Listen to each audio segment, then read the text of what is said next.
Une production du Studio SF. Bienvenue au Sans Filtre, le podcast où on parle de ce qu'on veut avec nos invités. That's it. Je suis PH Quentin, avec moi Doom Plante. On parle blockchain. Crypto bro. Aujourd'hui, on reçoit Mélissa Fortin, qui est professeure des sciences comptables à l'UQAM, qui a fait son doctorat sur la crypto. C'est un sujet qu'elle connaît comme le fond de sa poche, qui la passionne. Puis, on voulait recevoir, tu sais, dans le monde de la crypto, tu as les gens pour qui c'est presque une religion, puis les gens pour qui sont absolument anti-crypto, ils veulent rien savoir. Puis tu as les gens comme nous qui connaissent pas vraiment ça. Mais il y a aussi des personnes qui connaissent ça, puis qui sont entre les deux, qui reconnaissent les avantages et les désavantages, puis qui ont un regard vraiment lucide là-dessus, finalement. Puis Mélissa en fait partie. Donc, nous, on est arrivés là vraiment comme deux néophytes. Tu sais, les deux, moi, j'ai un petit peu de Bitcoin. J'ai commencé comme à m'intéresser à ça, mais tu sais, je connais pas non plus toute l'histoire, tout le fonctionnement derrière ça. PH, Je suis complètement clueless. Tu as eu une expérience négative avec. Ouais, exact. J'ai fait une expérience NFT. de NFT qui m'a découragé de continuer pour le reste du temps. Fait que si vous êtes un petit peu newbie dans ce domaine-là, je pense que c'est vraiment une belle introduction pour comprendre la crypto de un, mais aussi la technologie blockchain qui est comme à la base de ce système-là, puis aussi comment le blockchain peut être utilisé dans d'autres sphères de la société, puis comment c'est une technologie qui est vraiment très intéressante. Après ça, les utilités du Bitcoin, où ça s'en va? Est-ce que c'est un outil d'investissement ou une monnaie ou qu'est-ce que c'est? Bref, je vous laisse écouter le podcast. Je pense que c'est vraiment un bon point d'entrée. Là. 101. Ouais, on a posé toutes les questions. C'est rare qu'on pose autant de questions. Question après question. On a mitraillé des questions, puis on a eu toutes les bonnes réponses. Fait que c'était super intéressant. Bon podcast. Bonne écoute. Bouh! T'as fait le saut, hein? Mais tu vas encore plus faire le saut quand tu vas goûter à Tréma, le premier café latte québécois. Latte. Canette. Québécois. Bouh. Bye. Bouh.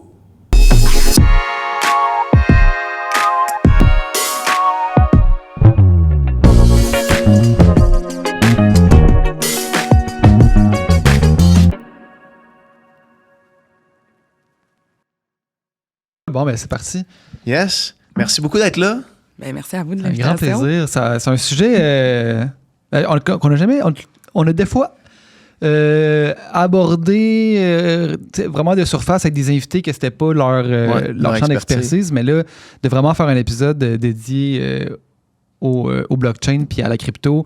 Moi, comme je disais avant qu'on commence à tourner, je commence tout juste à acheter un petit peu de Bitcoin, juste pour pas sentir que je suis en train de manquer le bateau complètement. Ouais, mais un bon FOMO. Là, ouais, c'est ça, classique. exact. Juste pour éviter le FOMO. Mais tu sais, justement, la complexité de, en fait, les dessous de comment fonctionne cette technologie-là, je la comprends pas tant que ça, finalement. Puis, J'irais même jusqu'à dire que moi, je la comprends pas du tout. Puis, justement, tu sais, l'historique de ça, pourquoi ça existe, à quoi ça sert, c'est quoi ses particularités, je pense que ça va être le fun de parler de ça aujourd'hui. Avant de plonger dans le sujet, Dom, il mentionne toutes les fois qu'on a abordé un petit peu le sujet, puis c'est toujours... ça fait toujours très réagir. Ouais. Parce qu'on dirait que quand on parle de crypto, on dirait qu'on attaque personnellement les gens qui en font leur... j'imagine leur mission ou c'est une partie intégrale de qu'est-ce qu'ils essaient de faire. Puis j'aimerais peut-être, pour commencer, t'entendre là-dessus. Toi, est-ce que tu côtoies un peu les crypto-bros, mettons, qu'on peut parler? Puis, est-ce que tu reçois beaucoup de... J'ai un groupe là, c'est ça. En fait, il s'appelle Les Déchaînés. C'est un groupe principalement de gars, effectivement. Là, en techno, souvent, c'est très masculin. Puis c'est ça, ils s'intéressent à tout ce qui est autour du Bitcoin principalement. Là, c'est vraiment leur passion. Puis, ils m'ont comme intégré dans leur groupe. Fait que, on se rencontre une fois par semaine. Je me joins genre rarement à eux, malheureusement. Ouais. Est-ce que tu as un group chat avec eux? Ouais, Ok. ça, exactement. Puis, qu'est-ce qui est le fun, c'est qu'ils font une super belle vigie de ce qui se passe mondialement. Fait que pour moi, qui est une chercheure, c'est le fun de voir comme qu'est-ce qui émerge. C'est comme dernièrement, j'ai vu que le club de soccer, genre Paris Saint-Germain, a fait ils ont acheté des bitcoins pour en faire une réserve. J'étais comme, wow. En termes d'adoption, je suis comme... quelqu'un qui me dit...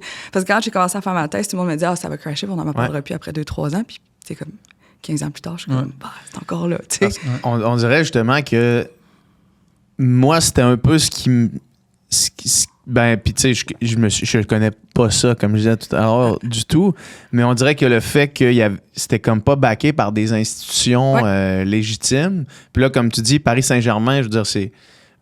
En ce moment, après le Real Madrid, probablement le plus gros club de football européen au monde entier, là, qui là, eux, embarquent dans ce bateau-là. Fait que j'imagine que ça donne quand même une espèce de stamp de légitimité à patente. Puis c'est une tendance qui, au final, si eux autres y embarquent, c'est pas une tendance qui risque de disparaître. Là. Puis de toute façon, on a un assez gros sample size maintenant pour constater que ça s'en va nulle part. Là, tu sais. Exactement. Pour revenir sur ton point, c'est les gens qui le prennent très personnel. Je pense que moi, je les appelle les crypto-enthousiasmes. Genre, tu sais, c'est les gens qui sont comme... Ils ont adoré l'idée, puis ils trippent. Là. Oui, c'est vrai que souvent, ils vont le prendre personnel, mais je pense que c'est parce que ça touche peut-être certaines de leurs valeurs aussi personnelles. Fait que c'est peut-être pour ça qu'ils sont vraiment très engagés, très militants. Puis aussi, c'est qu'autour de la crypto, on a rarement une vision nuancée. Tu sais, quand tu lis la presse, peu importe, là, nos journaux québécois, ce que tu vas avoir, c'est souvent les deux extrêmes. C'est soit les gens qui sont comme all-in là-dedans, puis sont comme « wow », ou tu vas avoir l'autre extrême qui va dire « c'est de la pure merde, puis il n'y a rien derrière de ça. » Fait on n'a jamais vraiment de version nuancée, puis il y en a plein de versions nuancées, puis on les a pas. Fait que je pense que c'est souvent des discours et des discussions entre ces deux groupes très extrêmes. Fait que c'est pour ça que je pense qu'ils le prennent très personnel. Puis il y en a qui y croient pas du tout, du tout. On est vraiment dans des extrêmes avec la crypto, là, pour vrai. C'est ça, c'est soit tu y crois à fond, soit tu y crois pas du tout, ou soit tu te sens pas du tout concerné. Exactement. Je pense que c'est les trois positions assez classiques que j'ai vues autant du côté investisseur, entreprise ou autre. Là, c'est vraiment ça. Puis il y en a qui sont comme, je m'en fous. C'est comme, ça existe, mais je change rien à ma vie. Dans les gens très investis, on dirait que c'est presque religieux. Il y a comme une espèce de courant de pensée qui vient, mais qui vient avec ça. T'sais. Moi, j'ai un ami qui est là-dedans, puis je l'adore, mais il se considère comme un maximaliste. Puis tu as déjà entendu ce terme-là, j'imagine? Oui, mais j'ai dit « oh my God », puis j'ai souri parce qu'en m'en venant tantôt, j'étais en train de lire un article pour un papier de recherche qu'on est en train d'écrire, justement sur comment la crypto a d'énormes similitudes avec tout ce qui est religieux, tout ce qui est secte, tout ce qui est clan, comme au niveau théorique. Comme nous, on essaie de développer l'idée que c'est une nouvelle idéologie politique, mais c'est vraiment extrêmement difficile à démontrer. Là. Tout est en ligne. Il faut que tu regardes des communautés. Tu peux pas parler à des gens. En termes de recherche, c'est vraiment tough à faire, mais oui, il y a vraiment ce courant, cette analyse-là. C'est vraiment une idéologie là, de rejet des institutions, rejet des banques, puis de vouloir justement être complètement anonyme, indépendant, respect de la vie privée totale. C'est quoi quelqu'un de maximaliste? Ça, j'ai jamais compris, par exemple. Écoute, même moi, je pourrais pas te donner la définition ce matin, mais souvent, on va plutôt dire qu'ils sont libertariens. Ouais. Puis libertarien, en fait, c'est que tu veux vraiment t'exclure du système dans lequel tu vis, c'est-à-dire tu veux pas aller avec le gouvernement, tu veux pas aller avec les institutions bancaires, et ainsi de suite. Là, tu veux t'exclure de ça puis avoir ton propre fonctionnement. Puis le Bitcoin est quand même dans les premières formes qu'on a vues qui pouvaient coexister avec un système que j'aime appeler traditionnel, pour qu'on comprenne que c'est les banques, là. C'est notre Desjardins à nous, là, au Québec, par exemple. Fait que, Puis, étant donné que la crypto demeure spéculative, là, ça fait que les gens qui y adhèrent ont tout l'intérêt du monde à vouloir mousser son efficacité ou sa notoriété, dans le fond. Ouais, parce en fait, que plus le monde, c'est ça, plus le monde en veut, plus toi, ce que tu as, ça vaut quelque chose. Plus ceux qui en ont déjà, c'est ça. Plus le prix augmente. Fait que c'est comme prêcher pour convertir. On est là-dedans parce qu'effectivement, en fait, c'est que si on revient à la base, le Bitcoin n'était pas destiné à devenir un produit d'investissement, là, loin de là. C'était supposé être un outil de paiement. tout simple comme ça. Ouais. Là, On est après la crise financière de 2007-2008. Moi, je suis pas mal certaine qu'il y a des gens qui ont vu la crise puis ont fait, moi, je reste pas dans ce système-là. Se sont développés quelque chose de vraiment différent. Puis là, t'arrives, c'est ça. Aujourd'hui, les gens l'utilisent vraiment comme produit financier. Tu sais, j'ai un autre projet, on parle avec des planificateurs financiers puis ils nous disent, quand je rencontre des clients qui sont très risqués, on est capable de leur suggérer de peut-être aller jusqu'à 5% de leur portefeuille. Puis je suis comme, non, mais c'est un système de paiement. Tu sais, c'est pas supposé d'être un investissement. Fait que oui, je suis d'accord avec toi. Il y en a qui ont intérêt à ce qu'on ait de plus en plus confiance, qu'on en ait plus. Puis on est dans un marché pur de l'offre et de la demande. Ah, exact. Fait que plus il y a de demande, plus la valeur augmente. Mais ça repose sur rien. Puis je pense que c'est ça que les gens qui n'y adhèrent pas s'attachent beaucoup. Tu sais, une action d'une entreprise, tu sais qu'ils ont des actifs, tu sais qu'il y a un bâtiment, il y a quelque chose de tangible que tu peux aller toucher. Avec la crypto, en ce moment, c'est basé vraiment sur de la confiance. Mais il y a comme toute une idéologie derrière qu'il faut adhérer. Ouais. Puis souvent, ce que je trouve dommage, comme chercheur qui tente de nuancer tout ça, c'est que les gens s'informent pas. Tu sais, souvent, ce que j'ai entendu, c'est « Ah, j'ai un party de Noël, puis Jean-Paul m'a parlé de Bitcoin, puis j'en ai acheté. » Puis t'es comme « t'es-tu informé? Comme comment ça marche, puis pourquoi ça existe? » Puis les gens sont comme « Non, on veut faire de l'argent. » Je suis comme « Cool! » Pas exactement ça l'objectif. Ouais, c'est ça. Ben, justement, peut-être qu'on peut... retourner au début puis parler un petit peu de la technologie. Puis comme je disais avant qu'on tourne, j'aimerais ça qu'on me l'explique comme si j'avais 5 ans parce que j'ai essayé de comprendre. Là, j'ai écouté une conférence que tu as donnée. Peut-être que c'était à un trop haut niveau d'explication pour me rejoindre parce que tu parlais sûrement à des initiés. Là. Mais je comprenais une phrase sur 2 essentiellement de ce que tu expliquais. Puis c'est pas parce que t'es pas une bonne vulgarisatrice, c'est juste que je pense pas que j'étais le public cible de ta conférence. OK. Je sais même pas c'est quelle conférence, je suis comme OK, cool. Ouais, ben tu parlais en anglais à des gens qui connaissaient ça. Ah, fait qu'en plus, il y avait la barrière de langue, c'est sur YouTube, disponible sur YouTube. OK, ouais. Le contexte, j'étais à Vancouver dans un centre de recherche en blockchain crypto. Fait que, non, je parlais à des initiés. J'avais pas besoin de vraiment expliquer. Moi, souvent, ce que j'aime la façon dont j'aime l'expliquer, là, c'est que la blockchain, en fait, c'est juste une nouvelle manière de structurer des données, tout simplement. C'est juste ça. Puis là, dans cette nouvelle façon de structurer des données, en fait, tu as cette technologie de cryptographie qui va te permettre de valider les transactions. Puis pour valider ces transactions-là, tu as besoin de mineurs, c'est-à-dire de l'énergie, là, simplement pour valider un algorithme. Souvent, quand je suis avec mes étudiants, je leur dis, exemple, si on faisait ensemble, tout le monde, on fait un sudoku, la première personne qui le réussit remporte la transaction. C'est comme ça que ça fonctionne avec le Bitcoin. C'est que tu as de l'énergie qui valide une transaction. Le premier qui arrive à décoder ce fameux algorithme, c'est lui qui remporte la transaction, c'est lui qui la valide, il l'ajoute dans un bloc, that's it. Pas plus compliqué que ça. T'as-tu compris ou c'est... J'ai pas compris. Je pense, c'est ça. Quand tu dis valider une transaction, de quelle transaction on parle? Une transaction de crypto? Oui, une transaction de crypto, exemple d'hommes qui achètent des cryptos par pur plaisir. Va falloir valider en fait que Dom a une clé privée puis qu'il va pouvoir en acheter dans le système blockchain. Là, ça te prend quelqu'un qui veut vendre des bitcoins ou un bitcoin qui est disponible. Puis ce consensus de validation-là, en fait, c'est pour valider la transaction. Exemple, je t'envoie un virement Interac. Genre, on va repartir d'une transaction traditionnelle.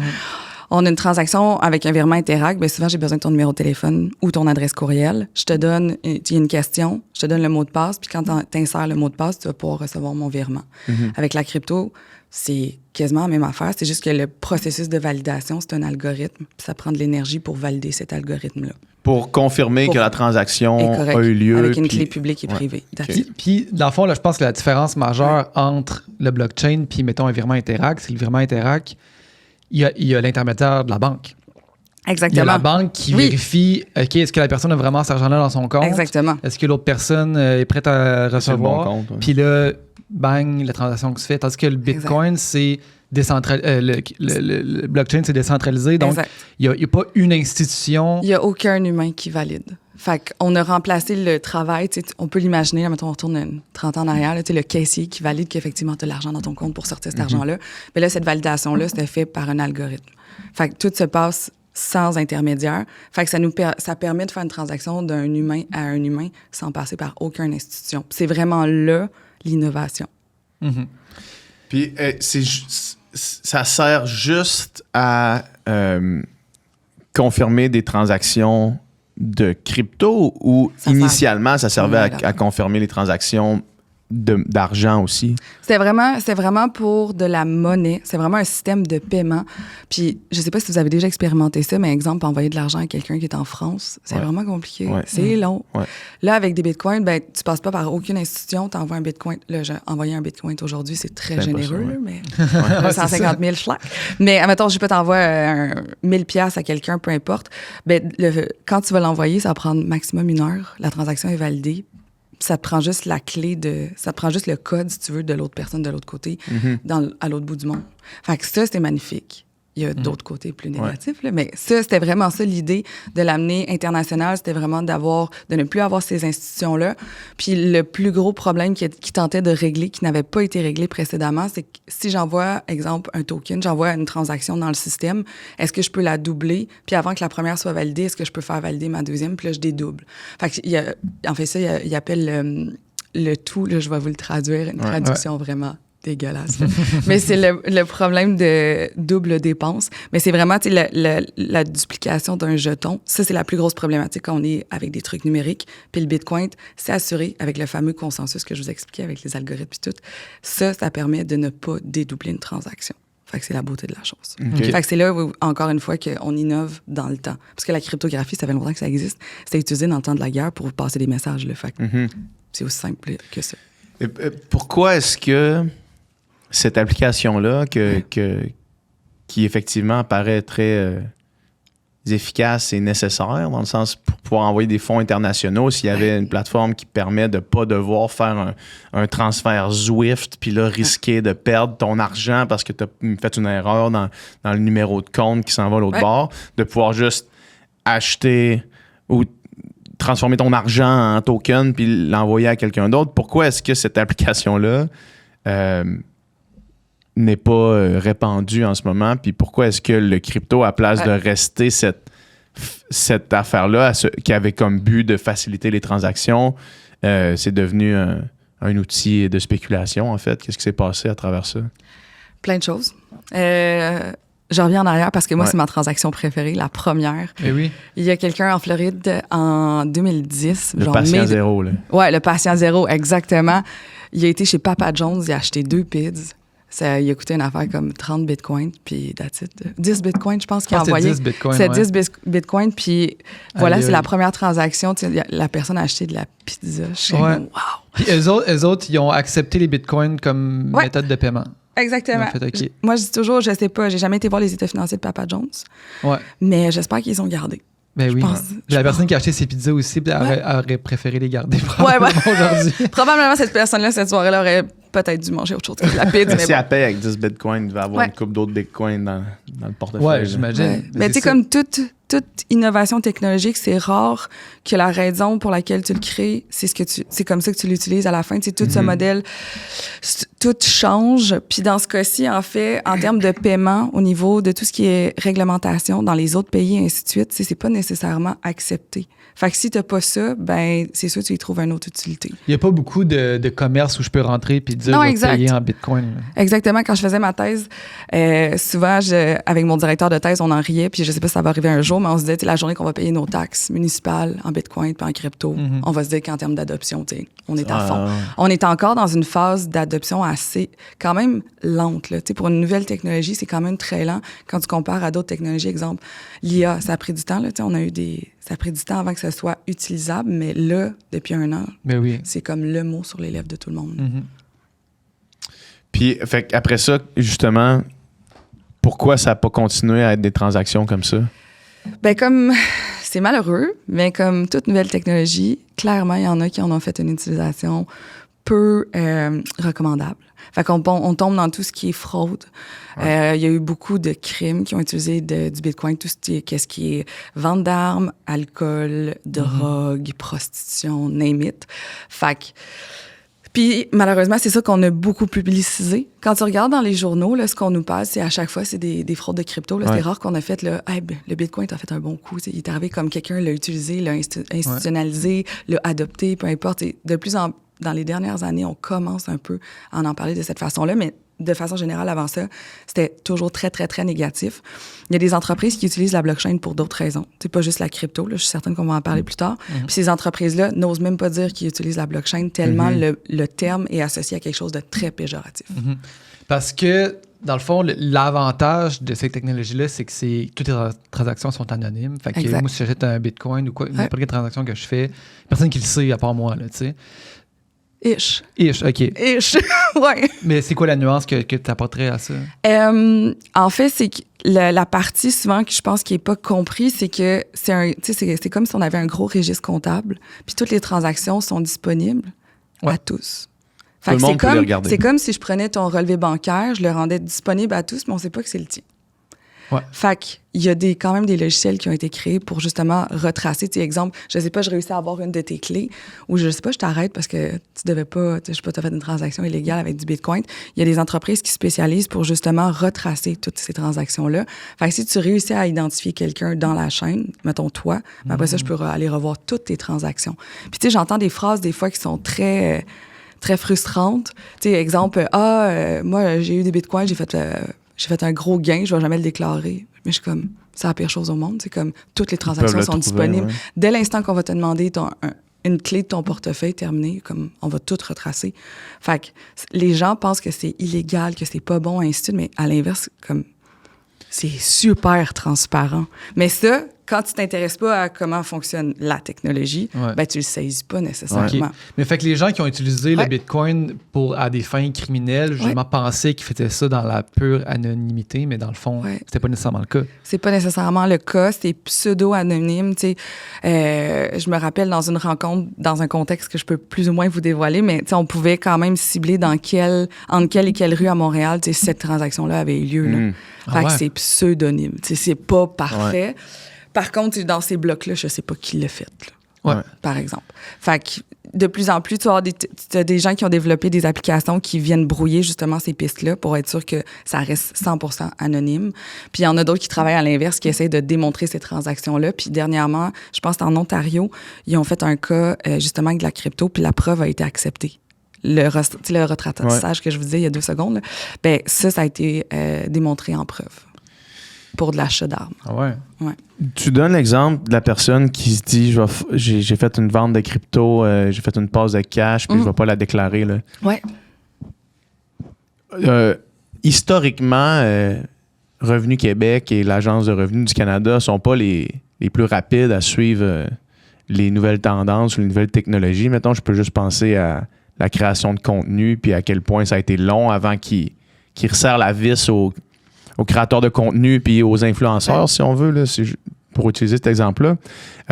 Est-ce qu'ils sont à l'affût de la crypto puis de ces affaires-là? À quel point, mettons, ils suivent ça pour de vrai? Là? Ben, je travaille pas chez Revenu Québec puis l'Agence du revenu du Canada, mais depuis 3 ans, sur le site de Revenu Québec, il y a toutes les procédures selon le type de transaction que tu as fait, comment tu dois le déclarer. Il y a aussi, cette année, il y a eu un nouveau formulaire où est-ce que tu devais absolument tout déclarer de tes cryptos, un formulaire supplémentaire, un annexe là, que tu devais fournir. Ils s'y intéressent depuis un moment, mais c'est comme un régulateur. T'sais, eux ont souvent le mauvais côté du jeu, c'est-à-dire que s'ils donnent de l'information trop rapidement puis que ça évolue trop rapidement, ils vont avoir de la difficulté à suivre ça. Il faut bien qu'ils comprennent pour pouvoir sanctionner en conséquence d'eux. Fait qu'ils ont vraiment un drôle de rôle. T'sais, souvent, on les pointe du doigt puis on est comme « Ah, ils n'ont pas fait ci puis ça. » Mais tu sais, à un moment donné, comme... faut que tu connaisses ce sur quoi tu travailles. Ouais. Mais Revenu Québec, je te dirais, a été un petit peu plus rapide que l'Agence du revenu du Canada. Puis moi, je suis quand même surprise que ça fait déjà 3 ans qu'il y a tout le contenu. Puis je l'utilise encore. Par exemple, comme prof là, avec mes étudiants, je réutilise encore ce matériel-là, puis il est excellent. Mm-hmm. Puis, mettons, je demande pour un ami, là, mais mettons, j'ai des bitcoins, puis là, le bitcoin explose, puis là, ma valeur de mon portefeuille de bitcoin est 10 fois plus. Je dois déclarer au moment que je vais vendre ces bitcoins-là, puis que je vais avoir de l'argent canadien, ou il faut que je déclare la valeur de mes bitcoins? En ce moment, c'est quand tu vas vendre. C'est comme des actions. C'est le même principe. Ça va être un gain en capital. Il faut juste que tu le déclares. Puis voilà, aussi simple que ça. La majorité des gens, tu sais, il y a, sur le site de Revenu Québec, tu vas trouver plein d'affaires. Par exemple, quelqu'un qui fait du minage, quelqu'un qui va avoir un processeur qui va fournir l'énergie pour valider les transactions, là, ce fameux algorithme. Ben, ces gens-là, ça devient un revenu d'entreprise. Fait que là, clairement, ils peuvent pas le déclarer en gain, en capital. Ouais. Fait qu'il y a comme plein de petites nuances par rapport à ça, mais de façon générale, là, même traitement que des actions, par exemple. OK. Je pense que le parallèle est facile à faire. Ouais. Puis pour continuer de bien comprendre, Ouais. tu parles du minage puis des Ouais. gens qui font le minage. Oui. Moi, je me rappelle au début du Bitcoin, il y avait des photos qui circulaient de comme un bloc de maison, des jumelés. Puis là, il y a de la neige sur le toit de toutes les maisons, excepté une où est-ce que la Ouais. neige est toute fondue. Puis là, c'est quelqu'un qui mine le Bitcoin. Là. Puis ça, c'est ultra abstrait puis flou pour moi. Ouais. Pourquoi quelqu'un ferait ça? En fait, c'est que, exemple, quand tu fais une transaction financière, habituellement, tu vas payer des frais à ta banque pour faire ces transactions-là. Mais maintenant, vu qu'on l'a décentralisé puis il n'y a plus d'institution, ben, c'est la personne qui valide la transaction qui va avoir cette récompense. Dans le cas du Bitcoin, en fait, ça te prend des processeurs. Là, le modèle de processeur, ainsi de suite, là, évolue dans le temps. Puis ça, en fait, comme je vous disais tantôt, ça prend de l'énergie pour les faire fonctionner, pour valider les transactions. Puis ça dégage énormément de chaleur. Ouais. Fait que c'est pour ça que tu parlais du toit, tu sais.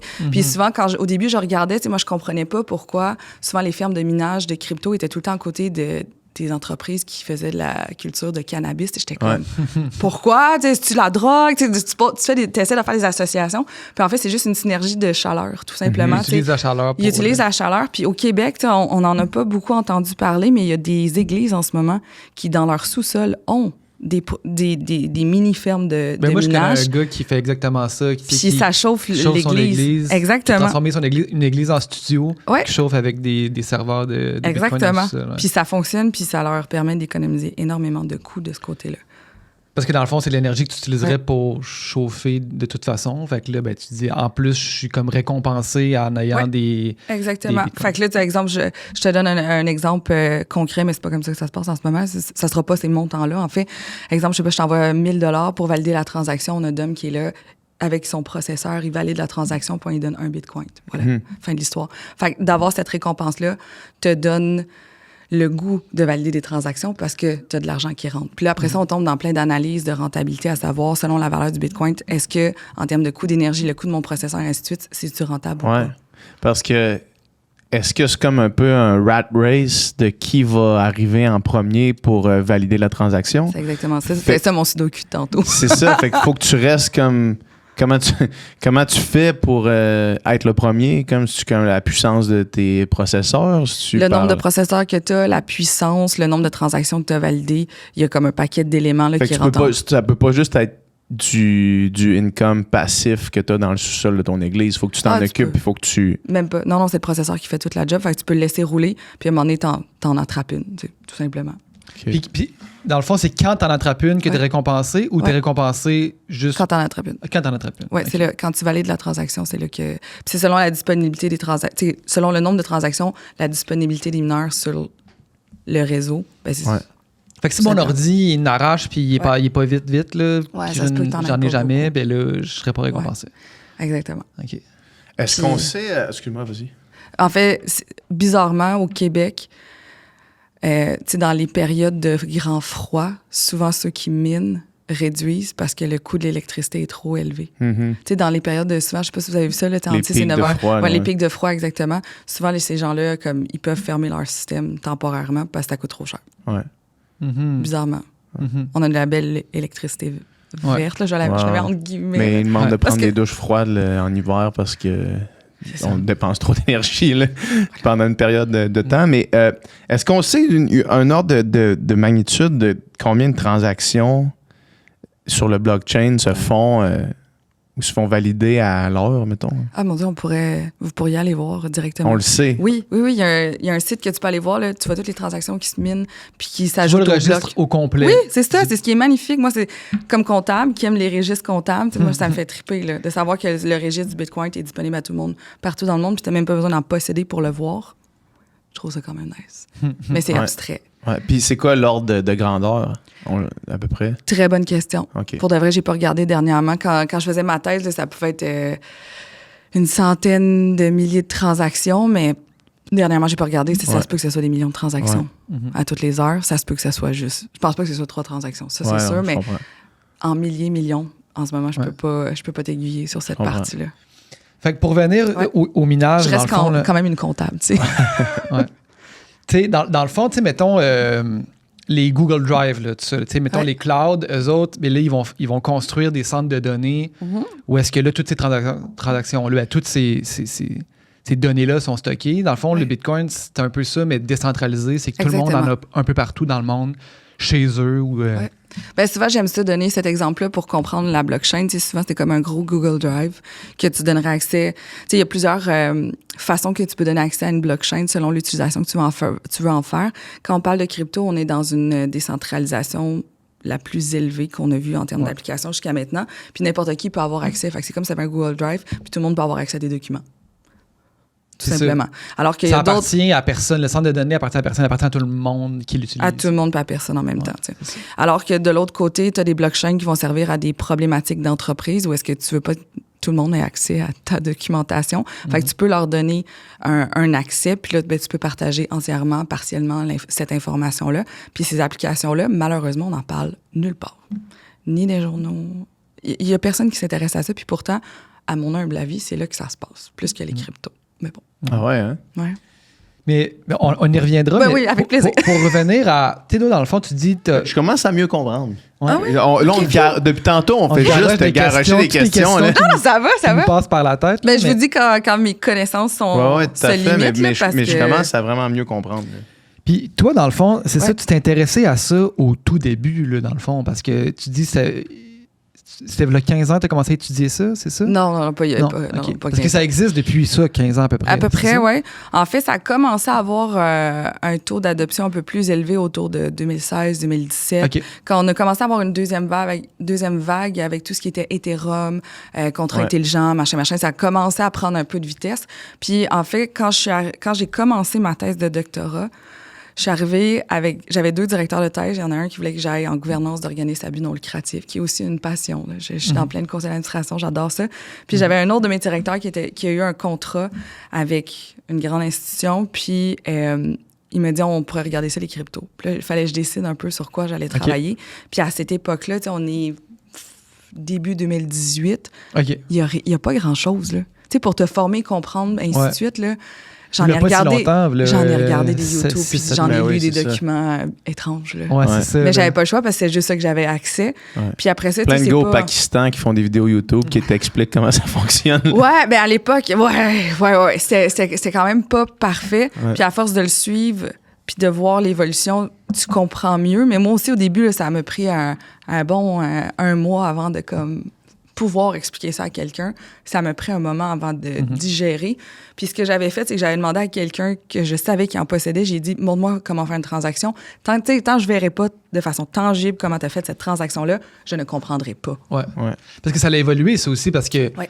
au départ, les bitcoins, ils étaient physiques, ou du moins, ils étaient sur une clé. Tu as besoin d'une Ouais. clé physique que tu gardais chez vous, puis que si tu perdais tes bitcoins. Puis Il y avait on a aussi tout les, entendu ouais. des histoires de le gars, il a oublié son mot de passe, ou il a perdu sa clé, puis il a perdu 10 millions de dollars. Là, tandis que maintenant, c'est plus simple que ça. Là, Oui, t'sais. il y a des plateformes qui se sont développées pour justement faciliter ces transactions-là, effectivement. Mais oui, il y en a plein d'histoires là, de quelqu'un qui a perdu sa clé, puis il donne genre 5 millions de récompenses parce qu'à l'époque, ça valait rien, puis aujourd'hui, ça vaut énormément. Fait qu'ils sont comme, j'aimerais bien le récupérer. T'sais. Ouais. Fait que oui, il y a ces histoires-là. Il y avait aussi les guichets de retrait Bitcoin dans des dépanneurs là, un peu sombres. Hein, ouais. Ouais, ça faisait jaser beaucoup de gens. Puis là, ben maintenant, mettons, au Québec, on a des entreprises comme CheckPay qui va te permettre de faire un virement, mettons, avec n'importe quelle institution. Tu prends de l'argent canadien, tu le transfères là-dedans. Là, tu peux acheter des bitcoins ou des Ethers. Puis après ça, tu peux le transférer dans d'autres plateformes pour acheter quelque chose de vraiment plus vaste. Eux prennent juste Bitcoin et Ethereum. Puis là, je dis pas ça parce que je veux que les gens qui vont nous écouter en achètent, là, mais c'est un des procédés les plus faciles pour avoir accès maintenant. OK. Puis, on parle de crypto. Moi, la seule expérience que j'ai eue avec tout ça, c'était dans le temps, il y avait une application, ça existe peut-être encore, ça s'appelle STEPN. Puis c'était comme une application où est-ce que tu achetais un NFT qui était un soulier. Ouais. Puis là, tu allais courir dehors en activant ton GPS sur ton téléphone. Puis là, tu pouvais upgrader tes souliers. Puis là, tu pouvais minter 2 NFT ensemble, peu importe ce que ça veut dire. Là. Puis finalement, j'ai acheté les NFT.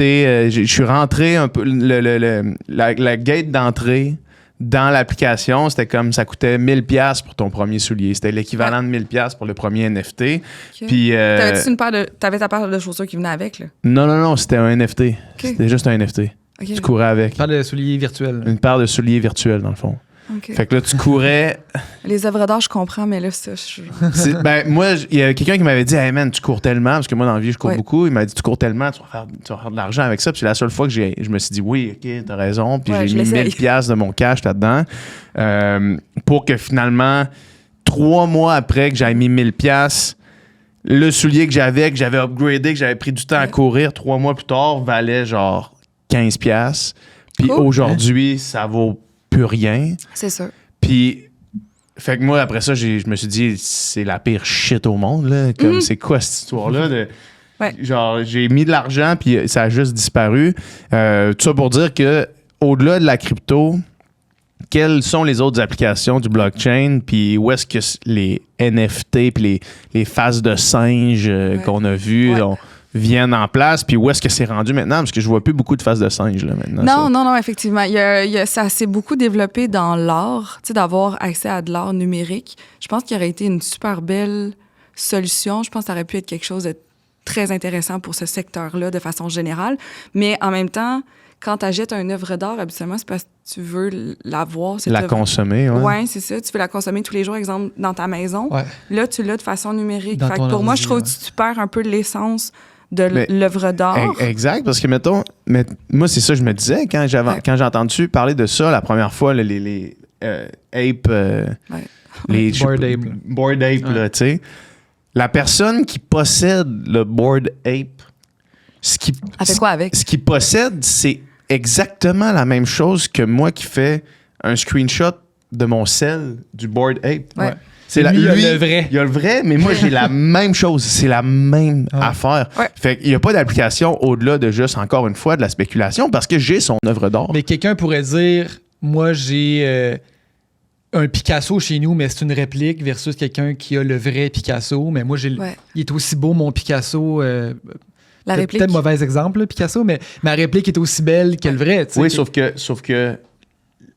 que le Bored Ape, il a jamais existé physiquement. Il n'y a pas les traits de pinceau de Picasso. T'sais. Quand tu as un Picasso, c'est Picasso qui l'a peint, ben il y a ses coups de pinceau, il y a mais mettons une réplique qui serait vraiment exacte, là, comme le monde qui font des fausses répliques qui se prennent pour des vrais. Là, je pourrais dire, j'ai la même expérience en le regardant, je trouve ça aussi beau, mais on attribue de la valeur. Dans le fond, c'est qu'on décide en tant qu'humain qu'on donne de la valeur à quelque chose puis pas à autre chose, c'est que ça, là, parce que c'est la même chose. T'sais. J'ai 2 applications pour vous qui vont dans l'autre sens. Ouais. Dernièrement, aux États-Unis, ils ont développé avec la NBA, au lieu, je ne sais pas si vous avez fait partie de ces garçons, d'avoir des cartes de sport, là, de collection, le hockey, peu importe le sport. Les NBA Top Shot. Exactement. Puis là, maintenant, tu as comme un mini vidéo d'une séquence d'un jeu qui t'appartient maintenant. Ouais. Ça, je trouve ça quand même nice. Je dois dire. Mais ça, l'application n'est pas parfaite, puis ainsi de suite, là, mais je trouve ça quand même intéressant de partir de la carte. Pour les collectionneurs, ça fait un super beau marché. Maintenant, tu peux. Tu sais, quand tu fais ta vente, tu n'as pas besoin d'aller au coin de la rue voir je sais pas trop, un pro shop qui t'achète ta carte, puis là, tu négocies. Moi, en ce moment, je vous décris mon frère, là, clairement, quand il était jeune. Puis, tu sais, maintenant, tu as comme le marché. Clairement, tu as un plus gros marché. Tu peux vendre clairement ton NFT à une plus grande partie. Pour les collectionneurs, je trouve ça quand même pas si mal. Surtout que là, tu as un mini-événement. Parce que ça l'a levé pendant une période de temps. Ouais, beaucoup de joueurs de la NBA qui ont investi de l'argent là-dedans. Puis là, ça a comme disparu de la carte. Moi, il y a beaucoup de monde. Moi, je suis un fan de NBA. Là, je suivais beaucoup de commentateurs qui parlaient de ça, puis de gens qui ont adhéré, qui ont acheté ça. Puis là, il y avait le blog de LeBron James qui c'est 1 sur 100. Puis là, la grosse affaire. Là. Puis aujourd'hui, j'en entends plus parler de ça. C'est-tu juste parce que j'ai arrêté c'est très éphémère là, comme phénomène. Puis, fait que ça tient pas. Pourquoi ça tient pas? Ben, si t'as personne pour acheter, exemple, ton moment, ben, tu peux le posséder pendant longtemps. Ça n'intéresse plus personne, ça vaut plus rien. Ben, exactement. Puis il y a eu des problématiques réglementaires. En tout cas, bref, le projet n'est pas parfait. Je vais dire ça comme ça. Une autre application qui est vraiment intéressante, c'est exemple avec les auteurs de livres.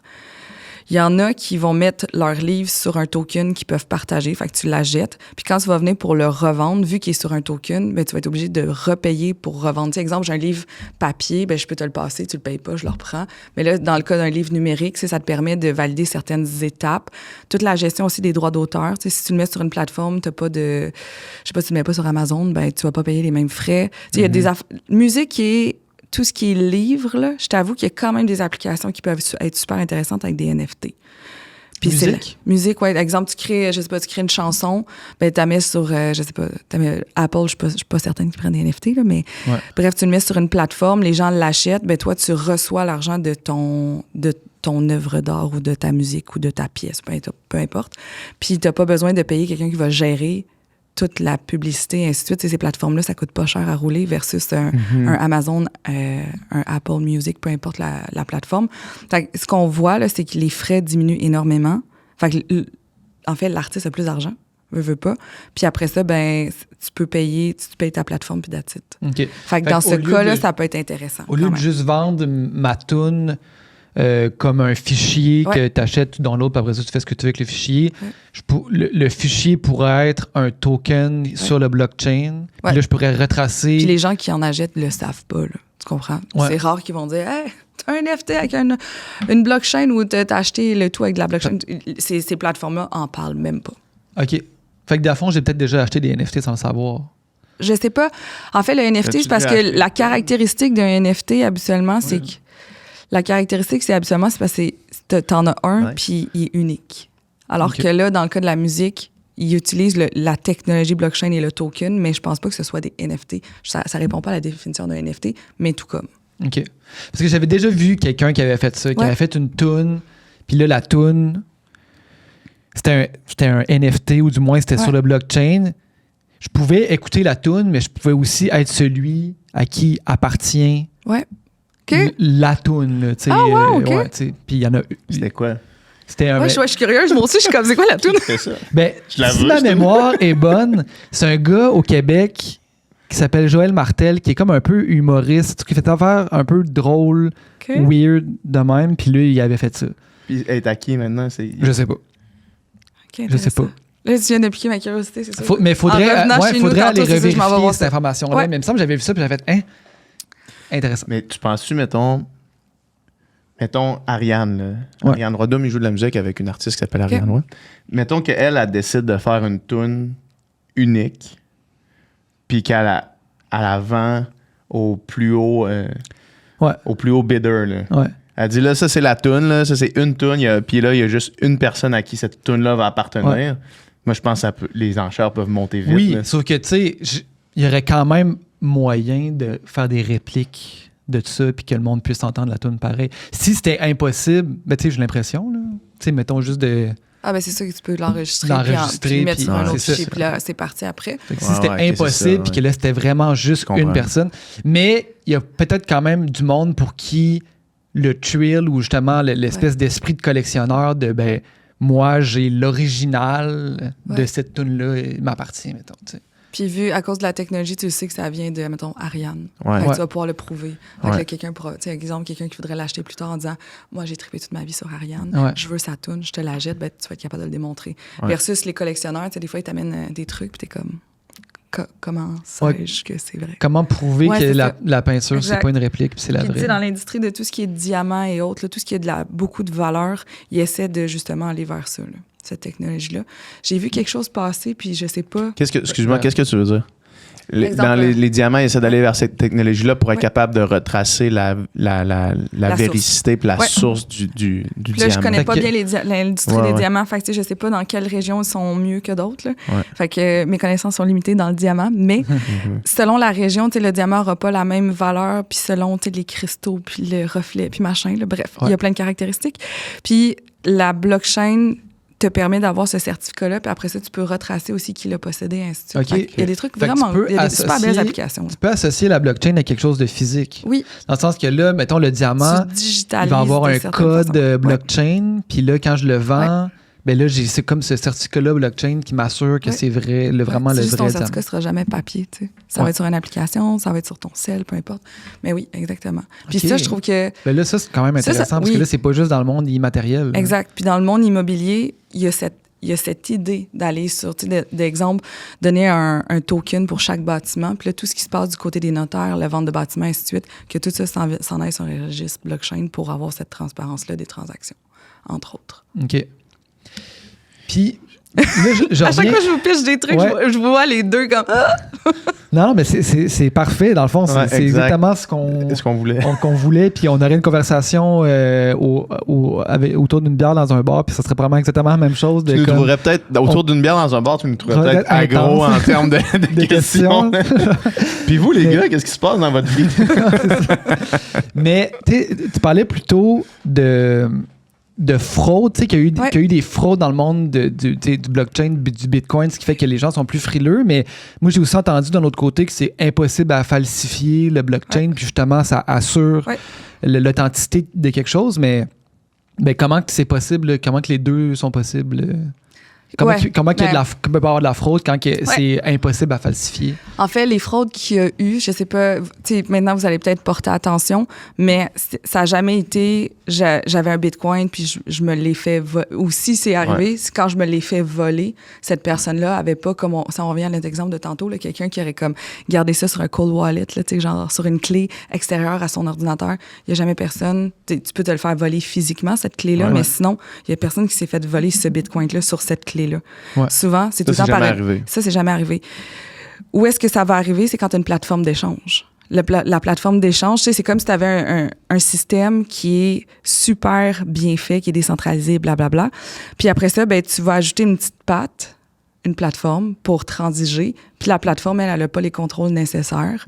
Fait que c'est clair que si tu hackes la plateforme, ben, tu as accès à tout ce que ces gens-là donnent. C'est la même chose, admettons, chez Desjardins ou une banque ou quoi que ce soit. Tu sais, si quelqu'un réussit à rentrer dans le système de ta banque, ben, ils vont avoir accès à tes données. C'est le même principe de plateforme, puis la plateforme est le maillon faible de tout ça. Là. Ouais. À chaque fois qu'il y a des fraudes, ça se passe toujours sur des plateformes. Ou sinon, quelqu'un a décidé de créer une nouvelle crypto. Tu sais, c'est vraiment pas compliqué. Là. Ouais. Si on voulait après-midi, là, on prend 1 heure ou 2, là, puis on t'en crée une. Let's go. Mais oui! Elle va servir à quoi? On le sait pas. Qu'est-ce qu'on va faire avec? On le sait pas plus, mais c'est pas La grave. fille de Octua, là. Ouais. C'est ça qu'elle a fait, Elle là, je a pense. créé un... Puis elle a pas switch, bait and switch un Ouais, peu, c'est là? ça. Ouais. Elle l'a comme créé, ça l'a super hypé, puis elle a tout vendu ses affaires. Là. Oui, bien souvent, c'est ça qui va arriver. Ils vont créer une nouvelle crypto. Là, tu as souvent une personnalité publique qui va être devant ça, qui va faire un peu de promotion, peu importe. Les gens en achètent en se disant... Puis les gens, souvent, ils ont le faux mot, sont comme, ça y est, c'est l'investissement de ma vie, il va devenir riche. Ouais. Non. Ouais. Non, c'est pas... Tu sais, comme je vous dis, il faut s'informer c'est quoi, c'est qui l'a fait. Puis souvent, tu regardes la documentation. Tu sais, ça vient souvent avec ce qu'on appelle un white paper, là, un livre blanc. Puis quand tu lis ça, des fois, t'es comme... Tu sais, c'est mal traduit, c'est dégueulasse. C'est du jargon juridique. En plus, là, c'est Jargon impossible juridique et de lire technologique. ça si t'as pas d'idée de qu'est-ce que tu regardes. Là. Puis tous les cas de fraude, c'est tout le temps ça. Ouais. Fait que, tu sais, la blockchain du Bitcoin, non, elle n'a pas été hackée. Les plateformes qui en trade, oui. Ouais. Les gens qui en ont créé des nouvelles, oui. Puis ça, c'est la plus grosse distinction. Est-ce que il y a tu peux faire des transactions pas par une plateforme? Dans le temps, c'était possible. Aujourd'hui, je pense pas que Fait je que t'as puisse comme aller. pas le choix de faire affaire avec un third Tu sais, party il y a tout qui le temps une vient... plateforme au final, comme il y a tout le temps une banque. Oui, bien, tu as tout le temps une plateforme. Puis, tu sais, à part de miner, je sais que je suis comme... Ouais, comment ouais. Parce que, tu sais, justement, l'idée de sortir du système puis là, éviter les banques, ben, je veux dire... T'es obligé de passer par Wealthsimple. C'est ça, moi, j'utilise Wealthsimple Crypto.com. qui m'a de l'air legit, là, tu sais, qui m'a de l'air... Oui, donc ça va. Tu sais, puis, tu sais... Mais s'ils se font hacker, peut-être que je pourrais perdre Tu pourrais tout perdre. je pourrais tout perdre. Absolument, il essaie de mettre sais, les contrôles internes, puis tout. Non, la tu sais, sécurité j'imagine qu'ils checkent leur affaire, mais tu sais, des plateformes peut-être un mieux peu que ça plus clique, alternatives, j'imagine qu'ils n'ont peut-être pas le même. Parce que les autres, ils font pas juste de la crypto, là, tu sais, ils font majoritairement, je pense, des FNB. Mais bref, c'est sûr qu'il y a un Fait accès. il y a C'est tout sûr le qu'il y a temps un accès, mais je sais pas intermédiaire, comment. Il y a tout le temps quand même Ouais. quelqu'un qui. Il y a toujours un intermédiaire, pareil. C'est ça. juste que ça reste quand même décentralisé. Ça reste décentralisé en soi. Mais Le Bitcoin, il n'est pas dans leur compte à eux. Dans le sens qu'il n'est pas là. c'est comme si la plateforme était comme un intermédiaire, comme tu dis, c'est eux qui possèdent le Bitcoin, puis ils te le donnent dans ton portefeuille. Ah ouais, mais ok, c'est là-dessus, eux qui possèdent le Bitcoin. Ouais. Comme c'est la banque, Ouais. à mon cash, mettons. Ouais. Fait que dans le fond, c'est retour à la case départ. Quand même. Mais c'est pour Ouais. ça que je vous dis qu'on a vraiment perdu l'essence du projet initial, Ouais, c'est ça. Hein? de ce groupe d'anonymes de Satoshi Nakamoto. Là. On est à des années-lumière de ce qui était prévu. Là. Ouais. Mais, Puis ça, on l'oublie tout le temps. À part le Bitcoin, Ouais. y a-tu une autre crypto qui a perduré? L'Ethereum, dans le temps, a quand même perduré. Il est arrivé un peu plus tard. Un autre projet, en fait, eux, leur objectif, c'était de mettre en place des contrats intelligents où est-ce que quand tu as plein de conditions dans un contrat, quand ils sont rencontrés, la transaction, elle s'automatise, comme elle est validée automatiquement. Là, j'essaie de vous vulgariser ça à fond. Ouais, là. continue. Puis, il y a une crypto qui est rattachée à ça. Ils ont comme deux volets. Puis cette crypto-là, je vous dirais, suit quand même de très près le Bitcoin. En termes de valeur, non. L'Ethereum, ça. Oui, l'Ethereum, mais ça suit beaucoup. Puis comme je disais, mettons, tantôt, sur la plateforme de CheckPay au Québec qu'on a, ben c'est les deux seules cryptos qui sont disponibles que tu peux acheter avec ça. OK. Fait que c'est les deux plus fortes. Puis- Puis leurs fondateurs aussi sont les plus connus. C'est des images... Tu sais, c'est des gens qu'on parle fréquemment quand tu lis sur le sujet. Ouais. Si tu lis pas sur le C'est sujet, qui, t'entends c'est pas. qui les fondateurs? Ouais? Vitalik, puis là, son nom de famille m'échappe. OK. Faudrait que j'aille checker. Il doit Ok. être quand même assez riche, cette personne-là. Ouais, non, je pense qu'il se porte bien. Je pense qu'il n'y a pas de Ouais, problème. non, je pense que ça va. Puis, quand tu parles de contrat, Intelligent. contrat intelligent, de quoi tu parles? OK. Exemple, on a un contrat d'entreprise. Je sais pas, quand je t'achète de la marchandise, tu me le fais à 25 blablabla. Puis, exemple, je passe une transaction. Tout est là dans la transaction. Tu sais, je sais pas, on a plusieurs clauses. Quand les clauses sont rencontrées, automatiquement, cette transaction-là se valide et s'inscrit dans nos. Fait que dans c'est notre comme une registre. façon d'automatiser des transactions conditionnelles. là. Oui, conditionnel à des conditions X. Là, puis Puis ça, ça c'est-tu utilisé? oui. Parce que ça, c'est le genre d'affaire que moi, pratiquement, Ouais. je pourrais utiliser. Là. Ça s'utilise, en fait, ça aide beaucoup dans des transactions commerciales. Puis là, c'est pour ça que je vous dis, tu sais, la partie de blockchain qu'on parle jamais, là, Ouais. mais c'est entre autres ça. On a un des cas... Moi, je tripe sur le cas, mais tu sais, on s'entend là. On tripe pas toutes ces mêmes affaires. Là. Fait que- mais Walmart Canada avait beaucoup de problématiques avec sa facturation. En fait, c'est quand tu as un camion de livraison qui va à leur entrepôt, bon, ben quand le chemin qu'il va prendre, le temps qu'il va attendre à l'entrepôt, et ainsi de suite, ça fait partie de la facturation du service de livraison qu'il y avait avec un distributeur. Puis, ils négociaient 80 de leur facture. Puis là, on parle de Walmart Canada, fait que c'est énorme. Là. On parle Il de... négociait 80. Oui. Il y avait En fait, l'impression parce qu'ils se que- faisaient biller des heures ou des Oui, affaires. exactement. Exactement. Tu Tu sais, exemple, il reçoit une facture, Ouais. là, ils disent, oh, on a fait, je sais pas, X kilomètres de supplémentaires parce que, je sais pas, il y avait de la neige, il y avait des travaux sur la route. On a attendu 2 heures, t'as un extra 2, puis Walmart dit comme, non, moi, je paye pas pour ça. Ouais. Puis là, ben, ils ont pas de preuves. Fait que là, c'est comme, tu sais, tu vas voir ton livreur, là, t'es comme, ah, qu'est-ce qui s'est passé? Puis là, la personne commence, je me rappelle 80% pas. de leur facture. 80% de leur facture. C'est tellement fou. d'effectifs à juste Puis, obstiner ce les qu'ils factures. ont fait, en fait, c'est qu'ils ont, avec une compagnie à Toronto, ils ont développé une blockchain qui est privée. Fait que c'est pas n'importe qui a accès à ça. Ils ont fait des applications justement pour tous leurs distributeurs dans le Canada. Puis c'est tellement simple. Ils ont pris un GPS qu'ils ont mis dans les camions. Puis cette donnée-là, GPS, est dans la blockchain. Fait que les deux parties voient le tracé de livraison. Fait que tu vois le nombre de temps que le camion a attendu à l'entrepôt, blablabla. Puis maintenant, ils négocient moins de 2 de leur facture ouais. parce qu'ils ont la même lecture d'une situation. Ouais. Fait qu'en partageant, puis ça, là, moi, ça me fait triper. Au niveau théorique, là, j'essaie d'expliquer ça de toutes les façons. Non, mais là, ça, c'est vraiment un bel exemple de comment la technologie peut résoudre Oui. des problèmes qu'on Oui. qu'on avait au Puis on n'en Canada. parle jamais de ces affaires-là. Dans les journaux, peu importe, tout le monde, personne parle de ces applications-là. Puis il y en a plein de belles applications. T'as-tu d'autres exemples? J'ai un autre cas que j'ai étudié en profondeur, mais celui-là, il n'a pas fonctionné. Ok. Tu sais, il n'y a pas que des succès. Mhm. là. Puis tu sais, Walmart, qu'est-ce qui est particulier, c'est que tu as quand même t'as quand même une entreprise qui a beaucoup de pouvoir dans un marché, qui a Ouais. beaucoup d'argent, qui pouvait se permettre de distribuer ça. Puis de développer Alors une que- bonne, Exact. un bon blockchain. Exactement. Alors que de l'autre côté, dans le secteur maritime, il y a Maersk puis TradeLens, en fait, qui ont voulu faire la même chose, mais avec la documentation de tout ce qui est de la livraison maritime, là, tout ce qui est bill of lading, blablabla. Le temps de paiement des banques aussi est extrêmement long. Tu sais, un bateau qui part, mettons, je sais pas, du Japon qui vient à Montréal, tu sais, c'est pas une ligne directe, là, il arrête à comme 15 ports entre-temps. Il y a beaucoup d'étapes. Tu sais, une transaction maritime peut inclure jusqu'à 185 intervenants. Là. C'est énorme. Fait qu'ils se disaient, ben, si on donne accès à cette transparence-là, tu sais, de toutes les transactions, tous les déplacements, ben, ça va nous simplifier la vie. Tu sais, on va se partager un document, tout le monde, ensemble. Plutôt, tu sais, mon fameux Google Drive de tantôt, là, tu sais, on va se partager Google Drive, ça va être plus facile que d'avoir un papier qu'on se passe tout le long. Puis malheureusement, ça n'a pas fonctionné parce que tu avais deux entités très fortes qui ont leadé le projet, qui ont voulu centraliser quelque chose qui est décentralisé. Ils ont voulu garder le pouvoir sur plein d'affaires. Puis ils n'ont pas caché de l'information, mais ils n'ont peut-être pas donné tous les droits et accès. Puis c'est quand même étrange quand tu vois des plateformes comme ça émerger qui veulent être rentables. Tu sais, quand tu as une profitabilité derrière ça, tu es comme, pourquoi moi je partagerais mes données puis quelqu'un va se faire de l'argent avec ça? Fait que souvent, ces plateformes-là devraient être sûrement à but non lucratif, mais c'est pas ça qui arrive. Mais ça n'arrivera pas. Ouais, non, on n'est pas là. Ouais. Mhm. Fait que dans ce cas-là, c'était ça, mais le but était incroyable. Les gens dans le maritime, je pense que ça leur aurait permis aussi, tu sais, les ports, ainsi de suite, des fois, ils me disaient, là, ils travaillent encore avec des fax, des fois. Ouais. Des fax, on est en 2025, je suis comme, ah ouais, hein, vous n'avez pas encore digitalisé ça? Ils sont comme, non. Fait que je suis comme, OK, ben, tu sais, ça aurait permis de faire une belle avancée, puis j'ai le pouvoir encore. Puis est-ce qu'avec avec la technologie blockchain, c'est possible de transférer des fichiers...